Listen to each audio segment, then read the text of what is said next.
हमारे आसपास के पदार्थ शुद्ध हैं? Is matter around us pure? एक साधारण व्यक्ति के लिए शुद्ध का अर्थ होता है कि पदार्थ में कोई मिलावट न हो, लेकिन वैज्ञानिकों के लिए ये सभी वस्तुएं विभिन्न पदार्थों के मिश्रण हैं, अतः शुद्ध नहीं है। उदाहरण के लिए दूध जल, वसा, प्रोटीन आदि का मिश्रण है। जब एक वैज्ञानिक किसी पदार्थ को शुद्ध कहता है तो इसका तात्पर्य है कि उस पदार्थ में मौजूद सभी कण समान रासायनिक प्रकृति के हैं। एक शुद्ध पदार्थ एक ही प्रकार के कणों से मिलकर बना होता है। तत्व उन शुद्ध पदार्थों को कहते हैं जो केवल एक ही तरह के परमाणुओं से बने होते हैं। जब भिन्न तत्वों के दो या दो से अधिक परमाणु एक निश्चित अनुपात में संयोजित होते हैं, तब रासायनिक यौगिक का एक अणु प्राप्त होता है। मिश्रण में एक से अधिक शुद्ध पदार्थ होते हैं।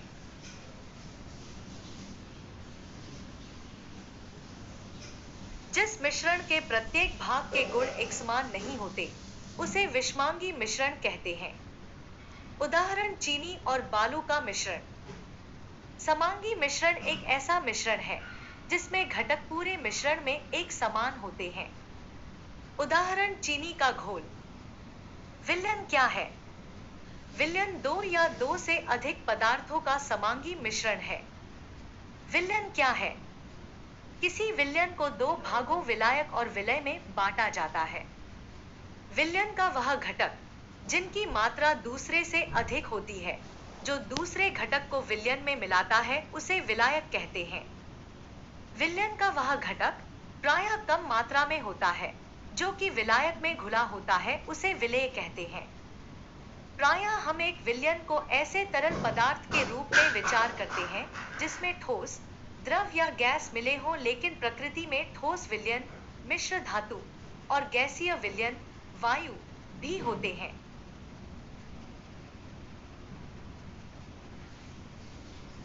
मिश्र धातुएं ये धातुओं के समांगी मिश्रण होते हैं जिन्हें भौतिक क्रिया द्वारा अवयवों में पृथक नहीं किया जा सकता है, लेकिन फिर भी मिश्र धातुओं को मिश्रण माना जाता है क्योंकि ये अपने घटकों के गुणों को दर्शाते हैं और पृथक पृथक संघटन रखते हैं।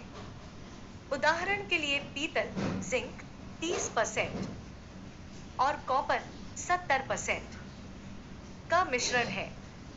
मिश्र धातुएं ये धातुओं के समांगी मिश्रण। उदाहरण चीनी और जल का विलयन एक तरल घोल में ठोस का उदाहरण है। इसमें चीनी विलेय है और जल विलायक है। वायु का विलायक कहा जाता है।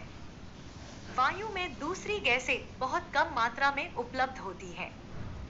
विलयन के कणों में समांगिकता होती है। उदाहरण के लिए नींबू जल का स्वाद सदैव समान रहता है।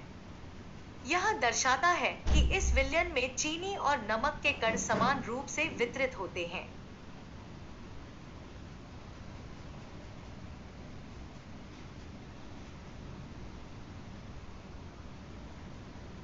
विलयन एक समांगी मिश्रण है। विलयन के कण व्यास में 1 नैनोमीटर से भी छोटे होते हैं, इसलिए वे आंख से नहीं देखे जा सकते हैं। अपने छोटे आकार के कारण विलयन के कण गुजर रही प्रकाश की किरण को फैलाते नहीं हैं, इसलिए विलयन में प्रकाश का मार्ग दिखाई नहीं देता। छानने की विधि द्वारा विलेय के कणों को विलयन में से पृथक नहीं किया जा सकता है।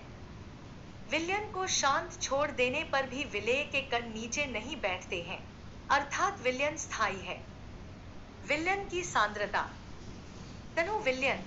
जब किसी विलयन में विलेय की मात्रा विलायक की मात्रा की तुलना में बहुत कम होती है तो ऐसे विलयन को तनु विलयन कहते हैं। सांद्र विलयन। वह विलयन जिसमें विलेय की मात्रा विलायक की तुलना में बहुत अधिक होती है, ऐसे विलयन को सांद्र विलयन कहते हैं।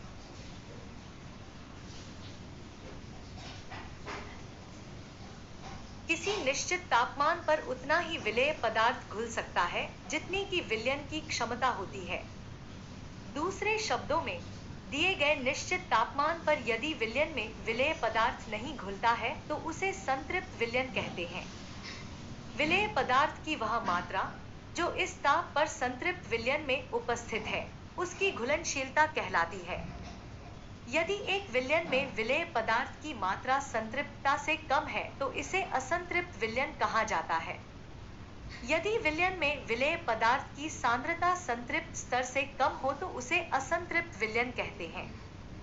निलंबन एक विषमांगी मिश्रण है जिसमें विलेय पदार्थ कण घुलते नहीं हैं, बल्कि माध्यम की समष्टि में निलंबित रहते हैं।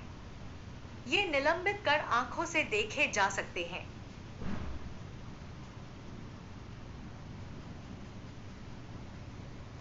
यह एक विषमांगी मिश्रण है।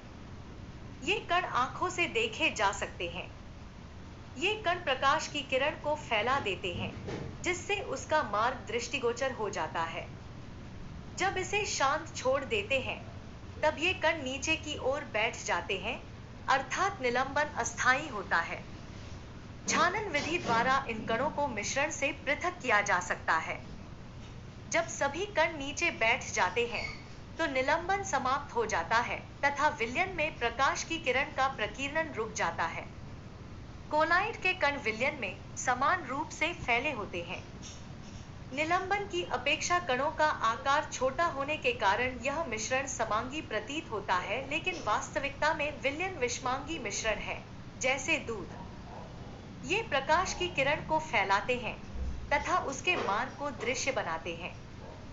ये छानन विधि द्वारा मिश्रण से पृथक नहीं किए जा सकते, अपकेंद्रीकरण द्वारा पृथक किए जा सकते हैं।